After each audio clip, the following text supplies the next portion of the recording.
Bonjour à tous, deuxième semaine du Grand Raid en Chine. Nous nous trouvons à 1000 km au nord de Changsha, notre dernière ville-étape. Nous sommes exactement dans la capitale de la province du Henan, à Zhangzhou. Et pour illustrer un nouvel aspect de la vie chinoise, ces jeunes enfants qui sortent à peine de l'école pour venir s'entraîner à l'un des 70 arts martiaux que l'on pratique en Chine, le tai chi. La concentration sur soi, sur son corps et aussi tout l'art de se défendre. Zhangzhou, capitale industrielle, on y dénombre plus de 150 usines employant 100 000 ouvriers. Une date clé à retenir, le 7 février 1923. Pour la première fois, des ouvriers chinois se mettaient en grève. Elle était due au mécontentement des cheminots de la ligne de chemin de fer Pékin-Hankou et elle fut à l'époque durement réprimée.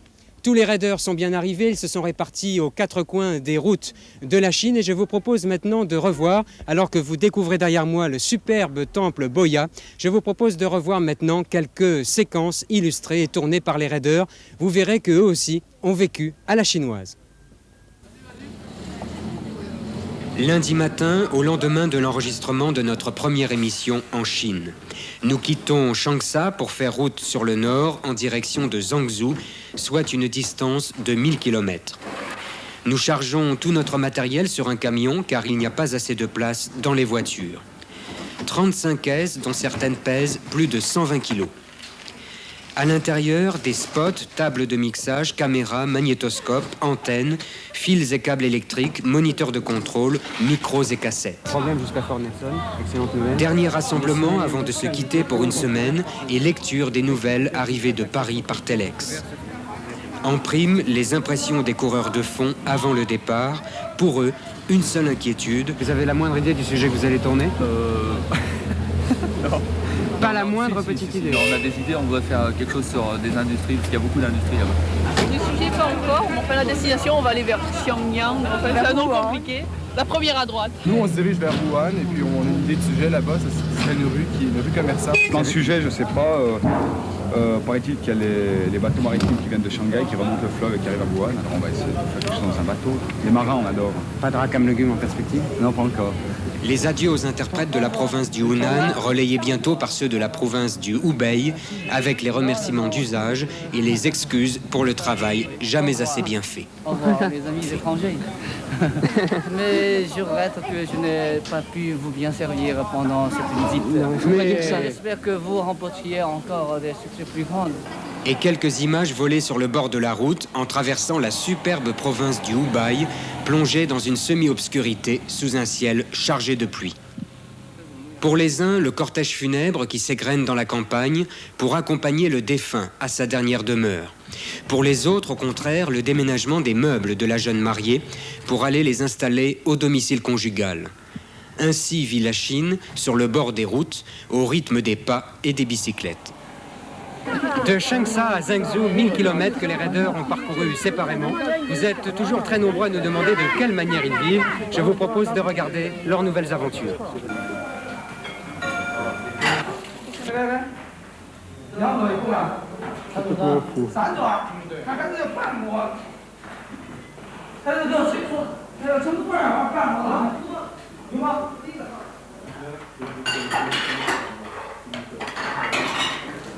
Alors nous sommes dans une petite cuisine perdue dans un village de Chine. Cette séquence-là est dédiée en l'honneur de mon papa qui est restaurateur. Ceci, ce sont des oreilles d'iguane. Excellent pour la couleur des yeux. On peut passer à la suite. Alors ça, c'est de la chair de lézard fumé. Excellent pour l'ouïe. Plus nous remontons sur Pékin, plus il fait froid. Sur la route, nous rencontrons même notre première neige. Les racams ne supportent plus les chambres glaciales. Voilà, c'est le seul endroit que j'ai trouvé chaud en Chine. Alors, je crois que je vais dormir là. Ça devient vraiment de plus en plus pénible de répondre à ce courrier parce que on ne sait plus où en mettre. On en reçoit 30 par semaine, enfin ça vient comme ça, toute allure. Et puis maintenant nous sommes à quelques kilomètres de Pékin et il commence vraiment à faire froid. On dort habillé, on est obligé de rester toute la journée avec la veste. Surtout ne désespérez pas, on va prendre notre temps, on va répondre à toutes celles d'entre vous. Il y a des trucs assez marrants qu'on soit des cartes assez sympathiques, ça devient de plus en plus intimiste. Ah, il y a encore des filles assez sympas qui nous envoient des messes de cheveux, alors On va essayer d'enlever nos cheveux puis de leur répondre de la même façon. Ça caille. La semaine, elle commence ici, dans un petit village à 100 km de Wuhan. Il fait nuit. Depuis le départ du raid, c'est la première fois que nous voyons tomber la neige. Je vous laisse imaginer la température à l'intérieur de la voiture. Bon, on est encore dans la voiture là. Ah, les froid. Je te jure. Quel temps? Il neige encore? Et ouais, j'espère que ça ira mieux demain parce que pour se rendre à l'étape, t'imagines un peu Et qu'est-ce que tu fais là? avec ces temps. Mais là, je finis le plan de montage là. Couche-toi. Non, mais j'ai pas envie de dormir. Là. En plus, il fait froid, j'ai les pieds complètement gelés. 400 km dans la journée, ça paraît peu, mais en Chine, c'est beaucoup. Il faut imaginer de la boue, du brouillard, de la neige, des camions et des bus surchargés, et des centaines de vélos. Tout cela à travers le petit pare-brise sale, quand les essuie-glaces vous laissent voir quelque chose. Le lendemain soir, nous stoppons devant un petit hôtel, en fait, une sorte de caserne en briques. Un bol d'essence, et voici un moyen bien simple de se réchauffer. J'allais oublier cet alcool chinois qui vous ramone l'œsophage et vous fait oublier la température.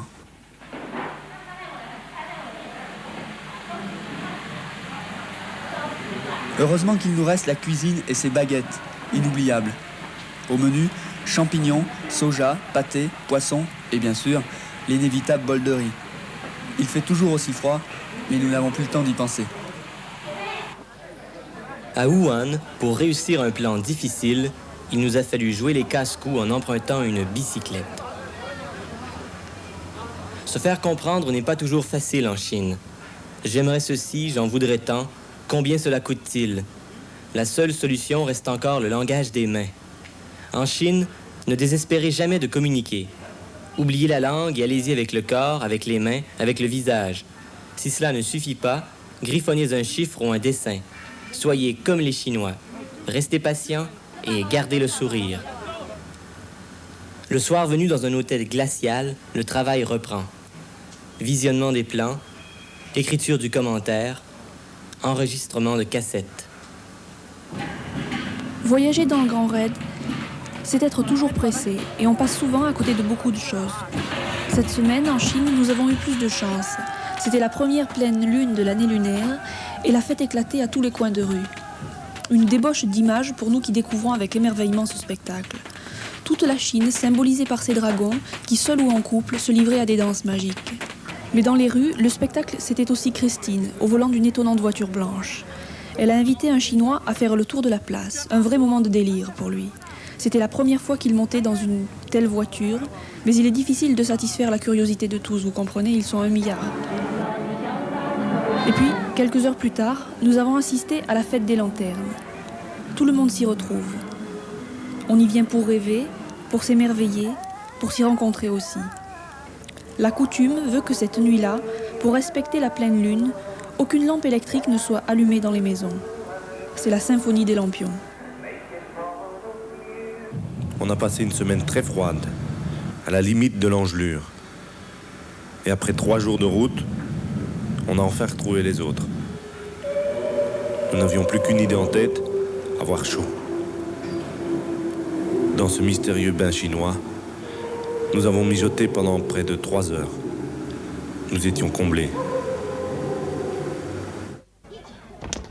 Vous le voyez, les raiders se sont parfaitement intégrés à la vie chinoise. Je vous propose maintenant de regarder d'autres images qui ont été tournées à Wuhan. C'est une ville que nous avons traversée, bien entendu, sous la pluie et dans l'humidité. Wuhan, c'est la ville qui est traversée par le fameux Yangtze-kiang, le premier fleuve d'Asie et le 3e au monde.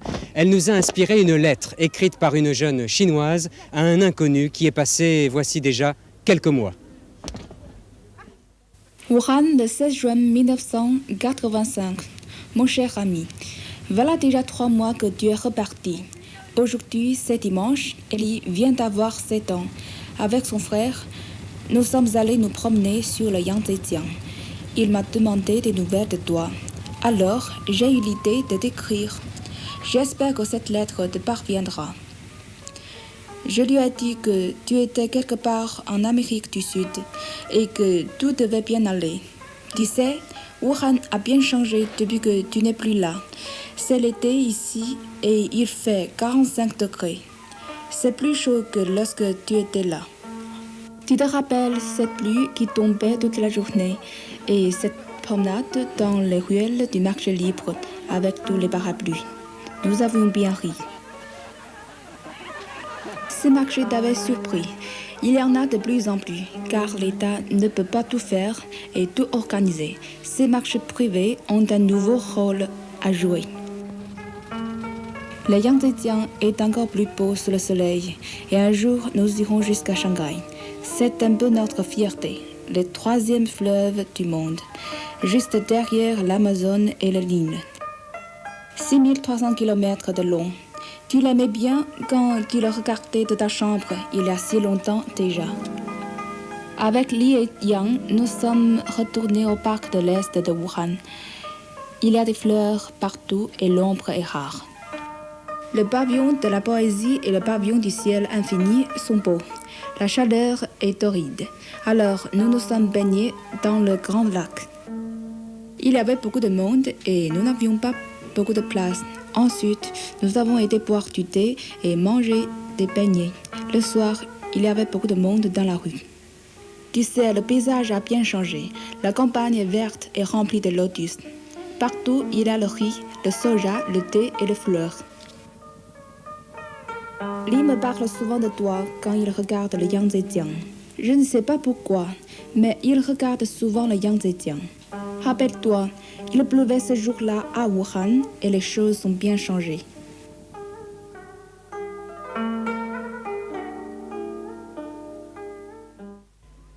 Le Yangtze-kiang, un fleuve qui inspire beaucoup de nostalgie. Alors Noël, nous vous retrouvons à Paris. Qui est votre invité aujourd'hui ? Bonjour Didier, bonjour à tous les raideurs. Notre grand témoin d'aujourd'hui s'appelle Jean-Michel Jarre. Vous parliez tout à l'heure de l'accueil qui vous a été réservé par les Chinois, Didier. Eh bien, lorsqu'en 1981, Jean-Michel Jarre est allé à Pékin et à Shanghai pour donner des concerts de musique synthétique, l'accueil avait été formidable. Aviez-vous été très impressionné par ces Chinois, Jean-Michel ?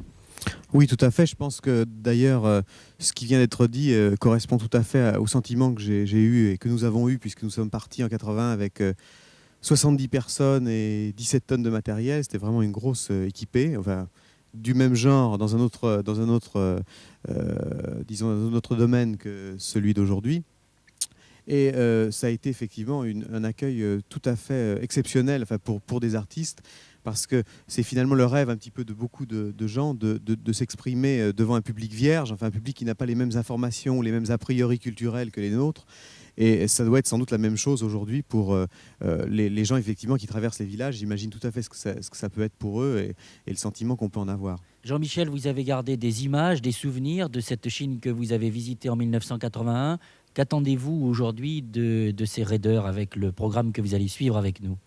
Ben moi, j'attends d'être étonné parce que je sais que l'ouverture chinoise se fait très rapidement. On me dit depuis 81 que les choses ont pas mal changé. Notamment au niveau disons par exemple de la vie dans les rues. Les gens ont changé. À l'époque où j'y étais, il y avait encore beaucoup d'uniformes. Les gens étaient habillés du traditionnel costume chinois que nous connaissons, costume de travailleurs, qui était le même pour les hommes et pour les femmes, soit bleu foncé, soit vert kaki. Aujourd'hui, il paraît que les Chinois s'habillent beaucoup plus à l'occidental. Voilà un exemple parmi d'autres que j'attends avec curiosité au cours des reportages. Eh bien, nous allons entrer tout de suite dans le vif du sujet, Didier, pour découvrir cette Chine qui nous est, il faut bien le dire, un petit peu inconnue, même si c'est un lieu commun que de le répéter. Notre premier sujet est présenté par Radio-Canada. Par Francis Lévesque. Oui, on se baladait dans Changsha, c'est une ville industrieuse, et le temps était gris, était un peu maussade. Finalement, on a trouvé un endroit où, l'espace d'un court instant, les Chinois viennent rêver un petit peu. Ça nous a beaucoup intrigués. On a poursuivi notre route. On a trouvé un autre endroit comme ça. Et puis un peu plus loin, un autre et un autre. Alors, c'était donc un phénomène assez important. On a décidé de faire le film là-dessus. Et... Alors, est-ce qu'il y a une suite à votre film ? Oui, non. Mais c'est un phénomène qui est donc assez important et qui est très cocasse aussi. Mais on dit que la Chine change, c'est vrai. Mais nous, on dirait aussi que c'est 1 milliard d'individus, soulignés individus, qui changent, qui se transforment. Reportage présenté par l'équipage SRC. Souriez.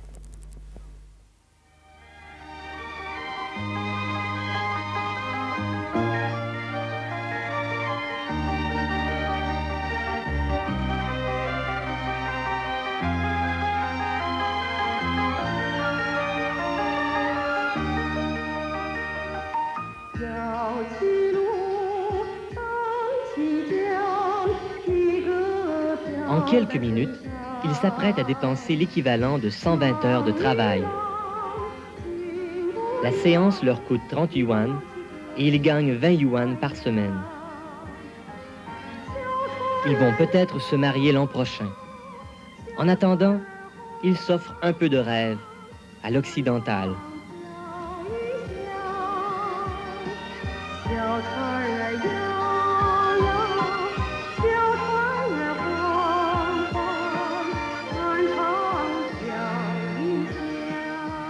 Les Chinois ont une nouvelle passion, la photo.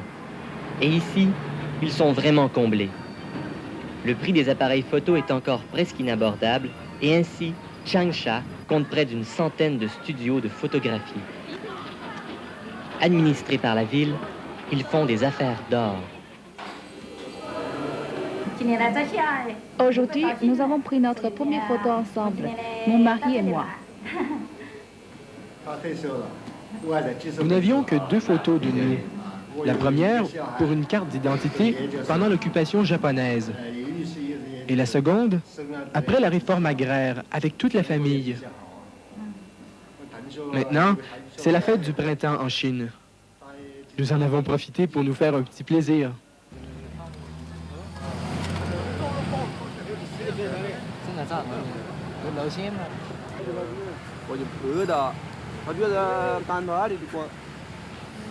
Dans la ville même de Mao, le phénomène prend des proportions imprévues. Cette passion existe depuis longtemps déjà. Et signe des temps, les Chinois y résistent de moins en moins. 18 sourires. Il y a 3 ans, Madame Peng Lizhu ouvrait le premier studio privé en Chine. Je suis ici depuis 10 ans. Avant, mon mari et moi faisions du dessin et de la peinture. Mais il y a 3 ans, il a été malade et j'ai dû faire de la photographie pour gagner plus d'argent. Zhang Min est une autre pionnière dans le secteur privé. Elle a découvert la recette miracle. Elle offre le nec plus ultra de la photo à Changsha et son commerce est le plus fructueux de la ville. J'ai ce studio depuis 6 mois. Au début, j'ai eu beaucoup de difficultés. Il me fallait l'accord des autorités et j'ai dû trouver et acheter un local et de l'équipement. Mais depuis, ça va très bien. Les clientes sont de plus en plus nombreuses. Les femmes chinoises viennent ici parce qu'avec moi, elles se sentent belles. Elles ont besoin d'un peu de fantaisie.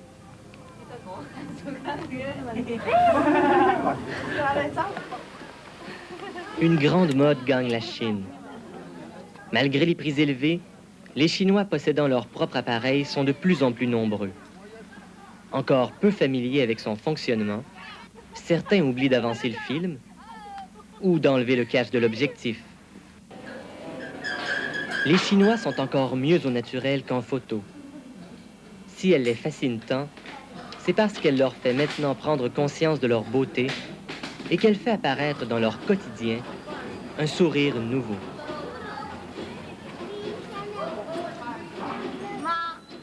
Mais moi, je trouve qu'ils se débrouillent pas si mal que ça, déjà, les Chinois, avec le matériel qu'ils ont, qui n'est pas très développé, il faut bien le dire. Oui, c'est vrai, sous le côté un petit peu naïf qui est présenté là, il ne faut pas oublier que beaucoup de Chinois sont de beaux photographes et que ça m'arrive aussi à moi, quelquefois, d'oublier le cache de l'objectif. Leur look ne nous surprend pas, je trouve. Non, je crois que le look, en fait, ce qu'on vient de voir au niveau des couleurs, au niveau du graphisme, nous rappelle beaucoup le style des années 50 qui revient beaucoup à la mode en ce moment et qu'on voit sur nos magazines. Et je pense que ça ne nous étonne pas à ce niveau-là. Évidemment, le contexte est tout à fait différent. Et puis on remarque qu'ils s'habillent beaucoup à l'européenne maintenant. Oui, la première image, celle des jeunes mariés, est tout à fait nouvelle, dans la mesure où il était totalement interdit encore il y a 2 ou 3 ans de s'habiller à l'européenne avec un costume cravate traditionnel. C'est quelque chose de tout à fait nouveau. Nous procédons maintenant au vote en commençant par José Sacré qui nous est revenu. José Sacré qui représente Télé Monte Carlo. C'est à vous, José. 8, 4, 5, 4 et 9, ce qui fait un total de 30. Découvrant la passion des Chinois pour la photographie, j'imagine que vous avez eu beaucoup de succès avec vos caméras de télévision. Ce que j'ai trouvé particulièrement intéressant, c'est le goût des Chinois pour le déguisement qui, effectivement, à travers la photo, leur apporte un petit peu de rêve. Sophie Eke pour RTL Télévision. Un côté désuet et bien touchant, 8, 5, 5, 4, 9 pour un total de 31. Pierre-François Chaton pour la Suisse romande. Pierre-François Chaton qui est le correspondant à Paris du journal télévisé de la Suisse romande et qui, cette semaine, remplace Vincent Philippe. Alors 8, 5, 5, 4, 9, total 31 pour ce film agréable. J'aurais aimé qu'il y ait autant d'humour dans le commentaire que dans les images. Jean-Louis Boudou s'abstiendra de voter puisqu'il représente Radio-Canada. Nous passerons donc à notre ami Bruno Albin pour Antenne 2. Bien, moi, j'obtempère. Le titre du sujet était Souriez, je souris. Mes notes 9, 4, 4, 4, 11 et un total de 32. 124 points. 124 points. Nous ne ferons pas de commentaires, Didier, parce que notre programme d'aujourd'hui est très chargé. Vos raiders ont fait des films assez longs et très intéressants. Nous allons donc passer au deuxième sujet, qui est celui des demoiselles de Télé Monte Carlo. Oui, nous aussi, nous nous dépêchons, Noël, parce que la nuit est en train de tomber, ce qui fait que pendant la projection du reportage des Canadiens, nous avons commencé à installer des éclairages d'appoint. Et puis la pluie aussi commence à tomber. Je m'approche maintenant des honorables filles du Grand Lotus, Christine et Guylaine. Alors, vous nous présentez votre reportage. Oui, pour tourner nos films, on a des difficultés parfois à avoir certaines autorisations. Mais enfin, cette semaine, ça s'est bien passé pour nous. En général, ça se passe bien pour vous. Pas toujours. Enfin. Si, allez, présente ton reportage. Le problème de la démographie est inabordable en 5 minutes. Seulement, on a quand même voulu en traiter un aspect parce qu'on estime que ça, c'est important. Reportage présenté par l'équipage de Télé Monte Carlo au nom de l'avenir. J'ai 28 ans, je suis mariée depuis 4 ans et je veux avoir un bébé. J'aimerais que ce soit un garçon. Mais même si c'est une fille, de toute façon, je n'aurai qu'un seul enfant.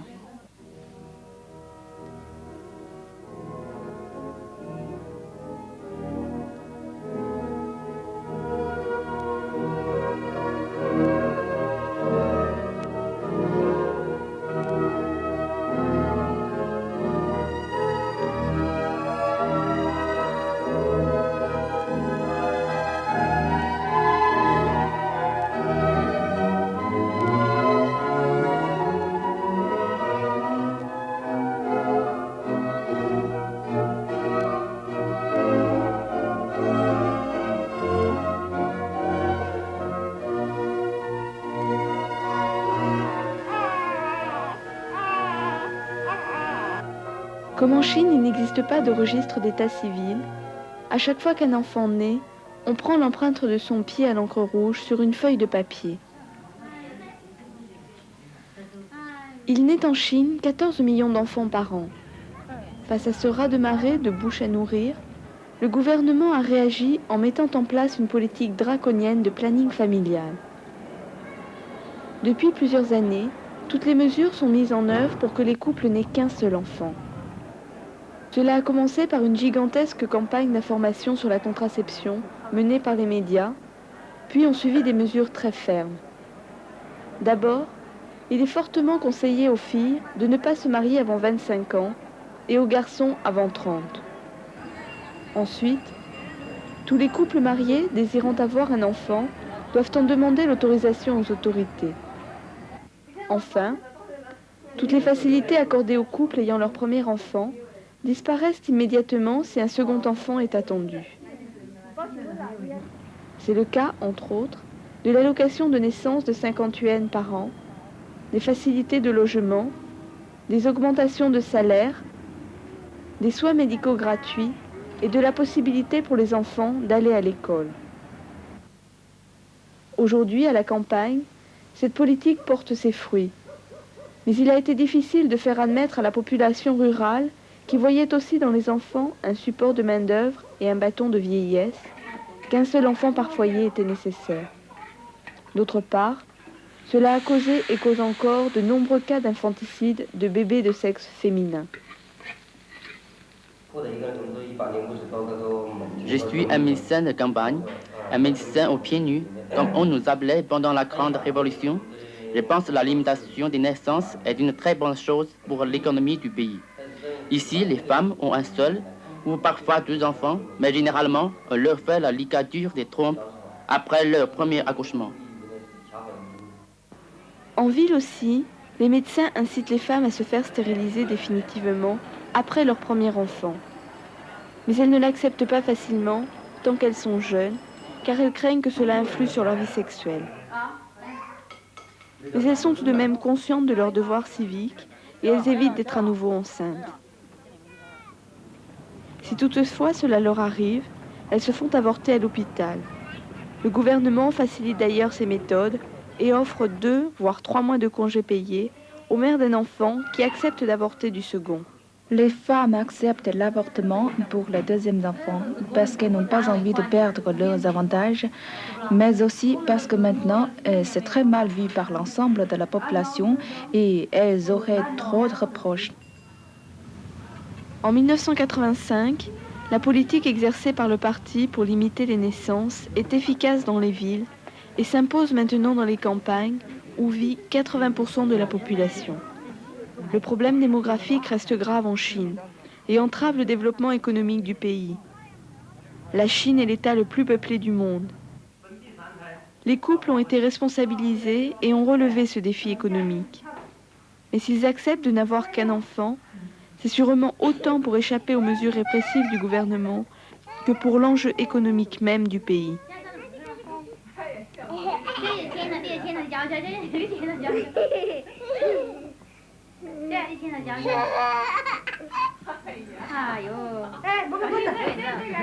Un sourire qui en dit long sur la place des enfants dans cette société et qui est le sujet de Christine et Guylaine est vraiment un sujet du temps, un sujet de journaliste. Ah oui, moi je suis tout à fait impressionné par ce sujet que je trouve vraiment personnellement formidable. Je crois que ça rappelle ce slogan qu'on voyait sur beaucoup de murs de Pékin qui était 1 + 1 = 3, qui était un sens du raccourci formidable qui est complètement exprimé dans ce sujet. Et moi je voudrais vraiment poser une question aux journalistes, c'est de savoir comment, parce que ici les gens ne réalisent pas du tout les difficultés que ça comporte d'arriver à faire un tel sujet, d'arriver à rentrer dans un hôpital, dans une maternité, d'arriver à filmer un accouchement. Moi, je voudrais leur poser la question de savoir comment ils ont réussi à le faire, parce que c'est une chose qui me paraît, enfin en tout cas il y a 2-3 ans encore, tout à fait impensable à réaliser. C'est une très bonne question. Christine. Je peux vous expliquer qu'on a eu beaucoup de chance en fait, parce qu'après beaucoup de coups de téléphone, ça s'est fait grâce à un petit rouleau de sparadrap. C'est-à-dire que moi j'avais un petit rouleau de sparadrap dans ma poche. Par hasard. Par hasard. Et la femme était d'accord pour qu'on filme son accouchement. Les infirmières et les médecins n'étaient pas très chauds parce que bien sûr les conditions ne sont pas les mêmes que dans les hôpitaux qu'en France. Et puis à un moment j'ai habillé le médecin avec le sparadrap que j'avais sur moi. T'as tenu sa blouse? J'ai attaché sa blouse avec ça et ça les a impressionnés, alors ils nous ont autorisé à filmer. Comme quoi. Oui, au-delà des continents, Christine, vous avez joué sur la solidarité des gens de la santé, puisque vous êtes infirmière. Voilà, c'est ça. Tout simplement. Nous allons procéder au vote maintenant, en commençant par Sophie Eke pour RTL Télévision. J'aime ce sujet. 7, 5, 5, 5, 8 pour un total de 30. Pierre-François Chaton pour la Suisse romande. 7, 5, 5, 5, 10 pour un total de 32. Je trouve que c'est bien que les 2 filles aient eu le courage de dire qu'il y avait aussi une certaine répression dans ce domaine, mais j'aurais bien aimé entendre une famille qui avait eu plusieurs enfants. Jean-Louis Boudou pour Radio-Canada. Oui, le choix du sujet est connu, mais il est important. Je pense que c'est bien fait, il y a de l'information, c'est complet, puis il y a des images étonnantes, on l'a dit, de l'accouchement. Alors 7, 5, 5, 4, 10 pour un total de 31 points. Bruno Albin pour Antenne 2. Et il a reçu sa carte postale, Bruno Albin, il est très content. Et oui, il est content. Son plâtre se porte mieux, merci. Les notes, le sujet est très bien, hein, le sujet est très bien. Mais dites de qui elle vient cette carte, Bruno? Elle vient de Guylaine et de Christine. Et voilà. Qui s'inquiétaient de ma santé. Alors je les rassure, merci encore pour la carte. Les notes, 8, 4, 4, 5, 10, un total de 31 points. Ce qui fait 124 points. 124 points. Nous passons maintenant au 3e sujet, Didier, qui est le sujet de RTL Télévision. Oui, avec Philippe Remakers. Je vais te proposer un rouleau de scotch après le sparadrap. Ça pourra toujours te servir. J'en avoir besoin parce que cette semaine, vous allez rire. Attends, je le mets déjà en poche. On ne sait jamais ce que je peux rencontrer la semaine prochaine. Peut-être un petit accouchement aussi. Non, mais cette semaine, alors bon, il y a des conditions de tournage en Chine qui font qu'on n'a pas une pleine liberté. Puis alors, on s'est retrouvé à quelques heures du plateau sans sujet. Je vais pas vous en dire plus long parce que le sujet, peut-être que vous aurez l'occasion de le voir dans une semaine ou 2. On est dans pourparlers. Mais bon, alors on a fait un petit accommodage. On a essayé de faire en sorte que la demande des spectateurs soit plus ou moins remplie. Alors on vous propose un tournage du plateau, voilà. Un film sur un tournage, c'est le reportage présenté cette semaine par l'équipage RTL, les coulisses de Changsha.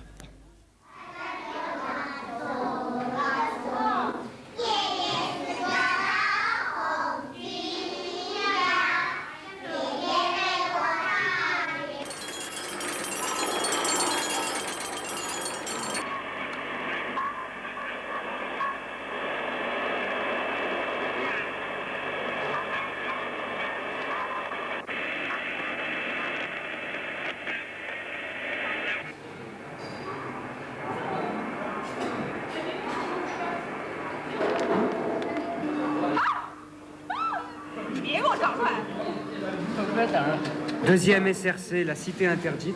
On est d'accord sur les titres? Ouais. Antenne 2 en troisième, le Champagne. Champagne. Attention, attention. Attention, attention. Comment ça tu pourras te présenter? Ça fait un peu de propagande. Non, je vais venir là. Là-bas. Ça suffit, c'est ça. Voilà, je t'ai envoyé un 1000, ça donne quoi maintenant? Ouais.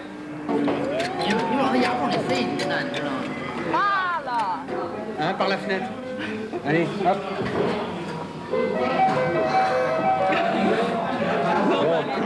Encore une fois, tâchez d'être bonne. Oh, mais on n'y arrivera jamais. On m'amène le chien. Attends, je vais chercher le chien. Est-ce que je peux avoir un micro?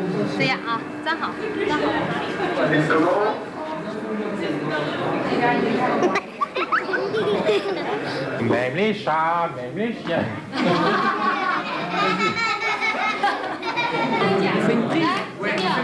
对呀，拍完了以后，你就站在这里，别跟人家讲话，不要讲话，看着前面啊。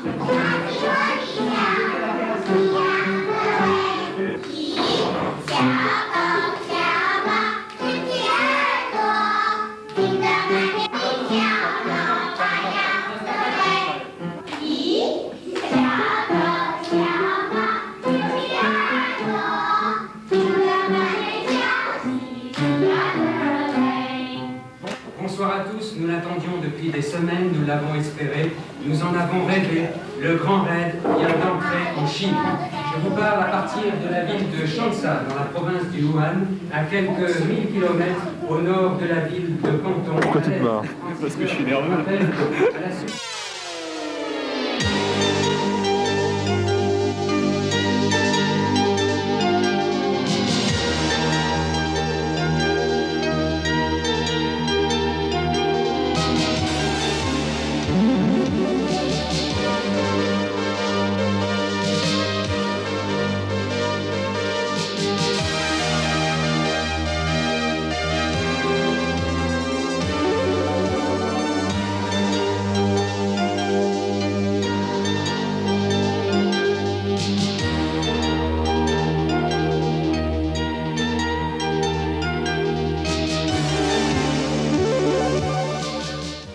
Les jurés, on n'osera rien dire, censurer. Le 4 fils débranchés, les câbles sont rangés. Le spectacle ferme ses portes sur une Chine qu'il traverse en coup de vent.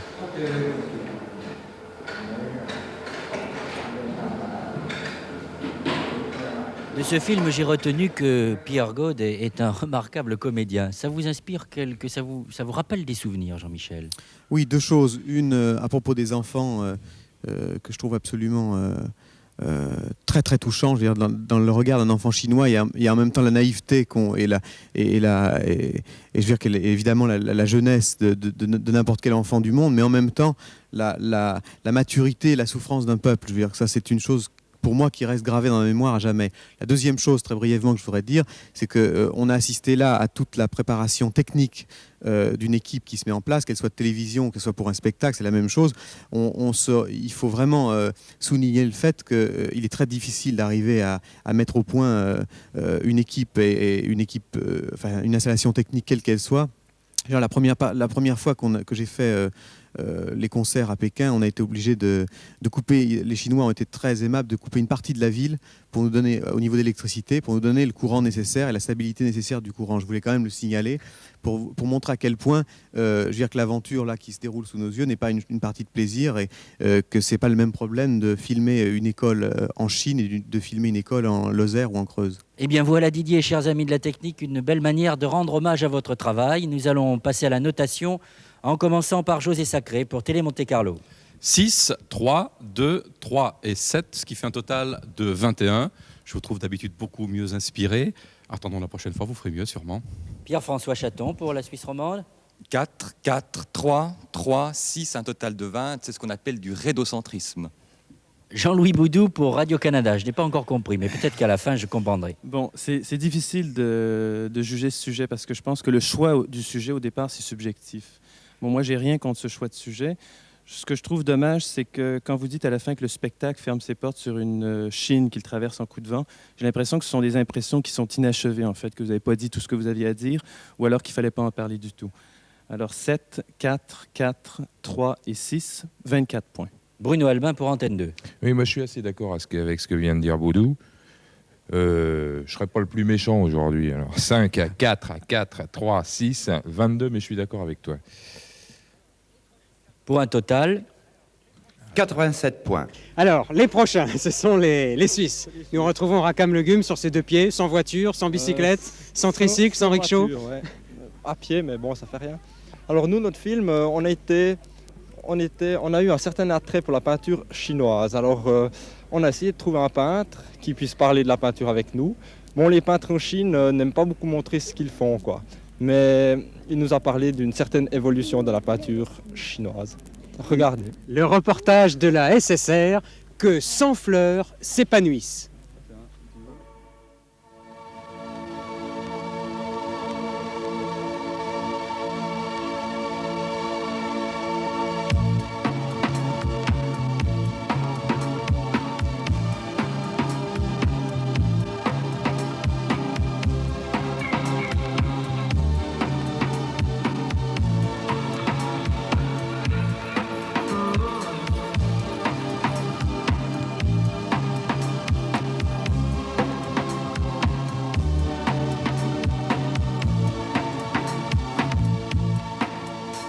Quartier de Changsha dans la province du Henan. Les autorités locales y ont fait construire des bâtiments réservés exclusivement à l'élite intellectuelle de la région. À l'approche de notre caméra, les habitants semblaient animés d'une certaine méfiance. Quelques-uns se sont toutefois laissés filmer. Cheng enseigne les mathématiques à l'école normale depuis 4 ans. Zhu Wang, pour sa part, est ingénieur dans les travaux publics. Il est le doyen du quartier. Cheng Xiaohu a 45 ans. C'est un peintre célèbre en Chine et expose au Japon et en Europe. Comme le veut la coutume chinoise, Tseng nous servit le traditionnel tasse de thé, puis décida de nous parler de ses activités artistiques.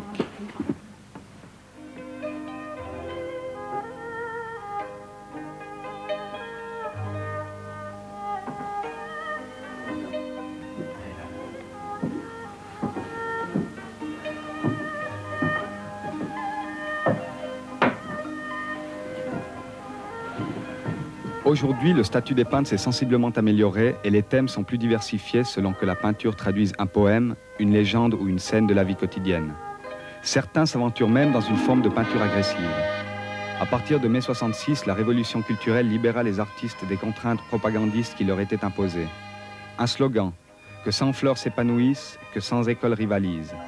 Ce fut un déferlement d'attaques contre le dirigisme intellectuel et artistique du parti, et même plus imprudemment encore contre le régime. Avant la révolution culturelle, je devais représenter par mes peintures la propagande socialiste. Les sujets à peindre m'étaient imposés. Après la révolution chinoise, les artistes ont eu plus de liberté. J'ai enfin pu exprimer mes sentiments librement. Malgré la réticence des responsables, nous nous sommes rendus à Shaoshan pour y retrouver certaines œuvres antérieures à la période révolutionnaire. À cette époque, la propagande était l'unique thème autorisé par le régime. L'individualisme n'était pas toléré, accusé d'être la racine de tous les maux. La peinture devait être au service du peuple et toucher les masses ouvrières et paysannes. Toute œuvre joue son rôle dans la lutte pour l'édification du socialisme.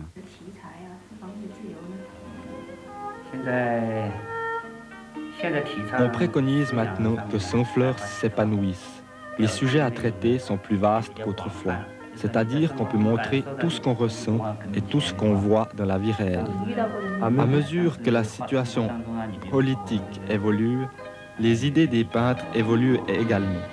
Actuellement, nous ne peignons plus conformément au style que nous dictait le gouvernement. Zheng Xiao doit pourtant respecter certaines règles que lui impose l'État. Ce dernier retient le 70% de la vente de ses œuvres, qu'elles soient destinées à un privé ou à la collectivité, telles ces peintures géantes qui ornent les murs de la gare ferroviaire de Changsha. De plus, il n'a jamais obtenu l'autorisation de quitter le pays lors d'expositions à l'étranger.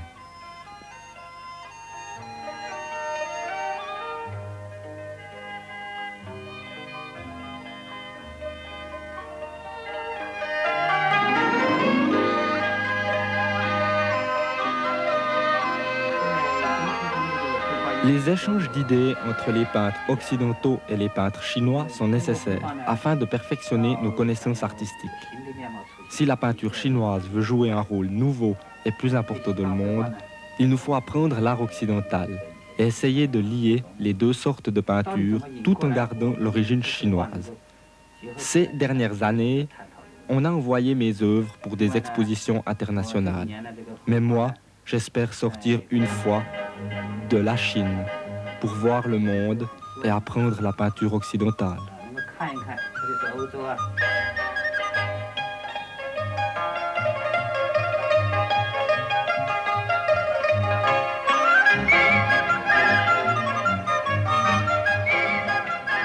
Et oui, une liberté très très surveillée pour les créateurs chinois. Ce sujet est très intéressant, Jean-Michel Jarre, parce qu'il pose le problème du statut de l'artiste en Chine. Oui, tout à fait. Le problème de la liberté d'expression de l'artiste, je dirais même.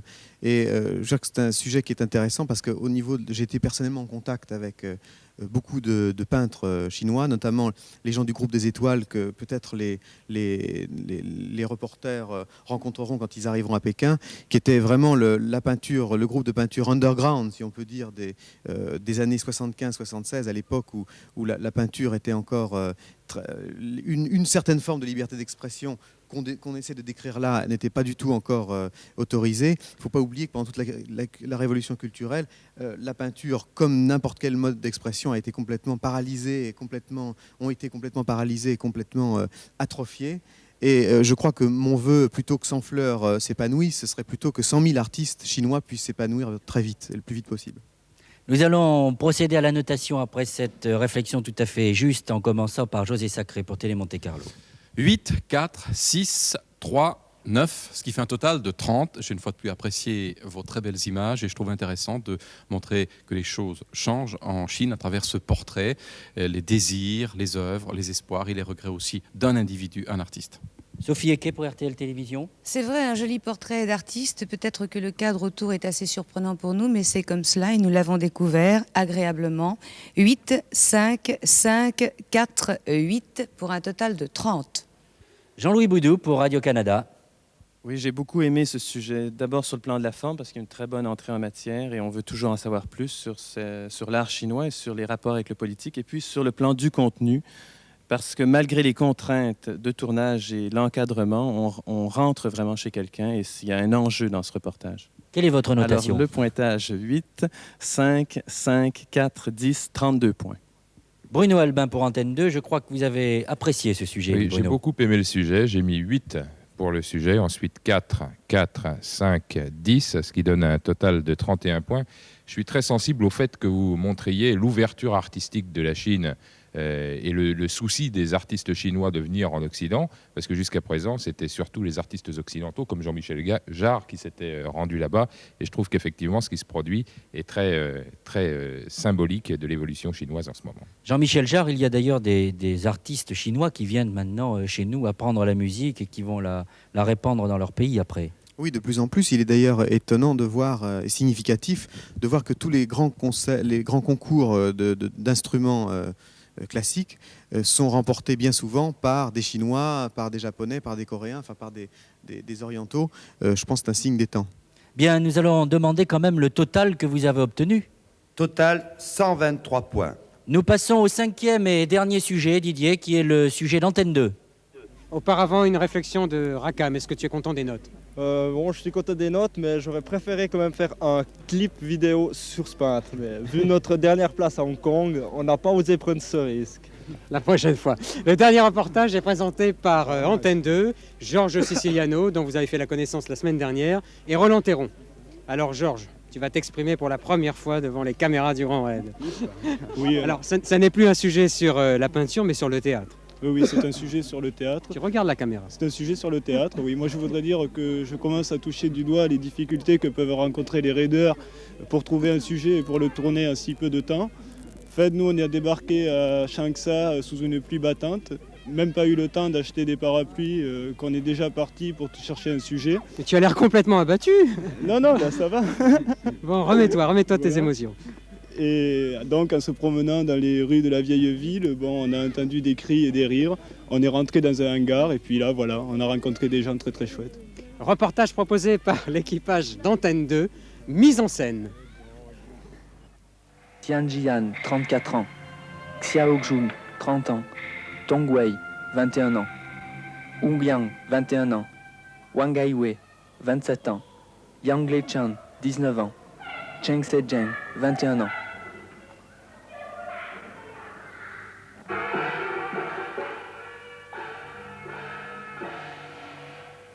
Changsha, dans la province du Yunnan, 1 million d'habitants. Nous avons rencontré les acteurs de la troupe de tambourins, des spectacles de théâtre et d'opéra très populaires en Chine. Tous les 2 jours, ils jouent devant 1500 personnes et les pièces restent plusieurs mois à l'affiche.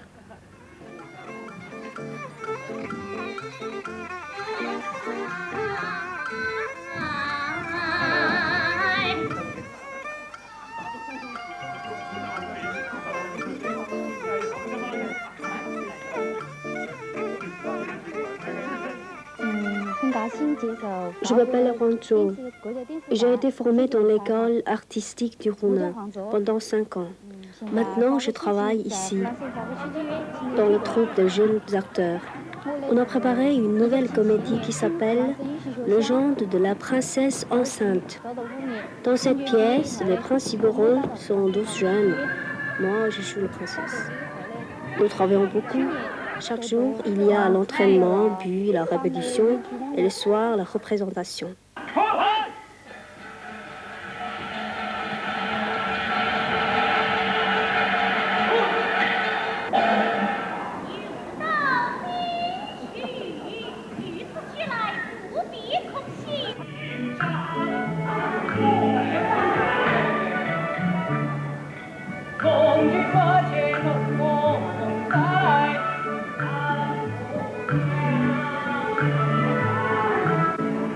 Pour divertir le spectateur, l'État met les moyens.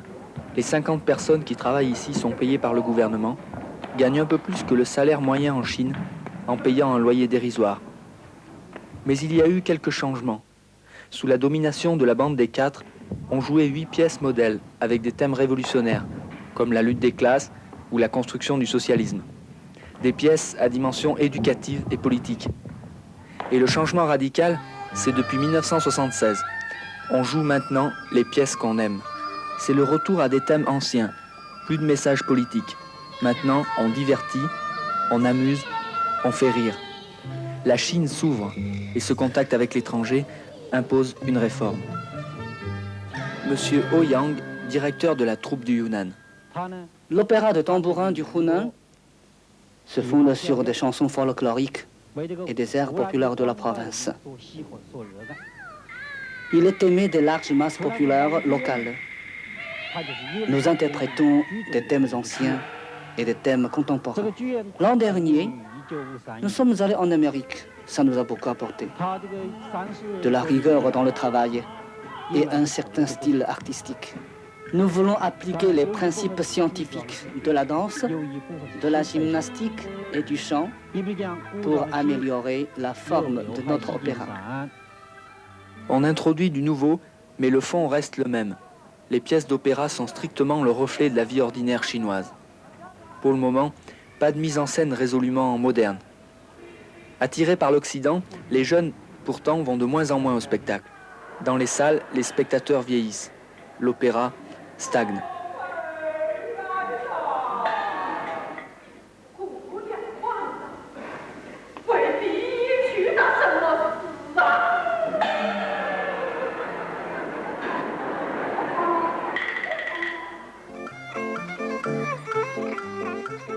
quand on a demandé à M. Ouyang ce qu'il pensait pour l'avenir, il nous a répondu « Il faut laisser les jeunes aimer ce qu'ils aiment. Laissons les fleurs s'épanouir. »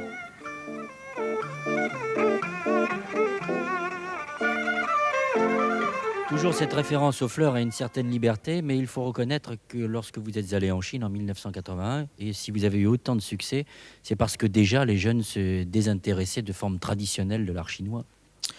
Oui, enfin, je pense que les deux peuvent coexister. Il ne faut pas oublier que les Chinois ont à confronter deux problèmes. C'est-à-dire que pendant la révolution culturelle, comme ça a été d'ailleurs très bien dit dans le reportage, toute forme il n'était autorisé que 7 ou 8 pièces, non seulement chorégraphiques, dramatiques, mais aussi musicales, et qui était en fait, sur le plan musical, une sorte de Sous-Moussorski revisité à la sauce aigre douce, qui n'avait pas beaucoup d'intérêt.